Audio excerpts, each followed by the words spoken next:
వాస్తవంగా ముస్లిం దేశాలకు సంబంధించిన అంటే అరబ్ దేశాల వాళ్ళు తామే అసలు ముస్లింలు అన్నటువంటిది గట్టిగా నమ్ముతారు. మిగతా వాళ్ళు దానికి సంబంధించినంత వరకు ఓకే అంటారు. వాళ్ళు కూడా ఎవరు కాదనరు.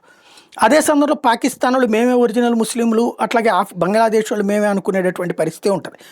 ఇప్పుడు తాజా అంశం ఏంటయ్యా అంటే ఒక కీలకమైనటువంటి వ్యవహారం వల్ల ప్రవక్త వారసులు కావచ్చు, ఎవరైతే వీళ్ళు ఇప్పుడు మొన్న జోర్డాన్ కావచ్చు వీటికి వెళ్ళినప్పుడు నరేంద్ర మోడీకి అపారమైనటువంటి స్వాగతం లభించింది, ఘనమైనటువంటి స్వాగతం లభించింది.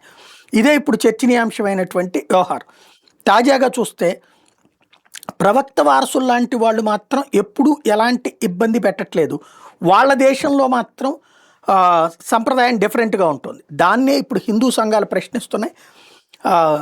43వ తరానికి చెందినటువంటి ప్రవక్త వారసులు వీళ్ళందరూ కూడా జోర్డాన్ రాజకుటుంబీకులు. వీళ్ళందరూ కూడా ఏదైతే తమ మతాచారాల్ని వాళ్ళు సిన్సియర్గానే పాటిస్తారు. వస్త్రధారణ తమ తమ ప్రదేశాలకు అనుగుణంగా చేస్తున్నారు. బట్ వస్త్రధారణలో రిస్ట్రిక్షన్స్ మన ఏదైతే బంగ్లాదేశ్, పాకిస్తాన్ ఇట్లాంటి భారతదేశం ఇట్లాంటి చోట్ల పెట్టుకొస్తున్నారు ముస్లిం పెద్దలు. అదే మరి కరెక్టా కాదా అంటే ఎవరిష్టం వాళ్ళది. వస్త్రధారణ అన్నది ఆ మహిళ ఇష్టం, ఆ కుటుంబపు ఇష్టం.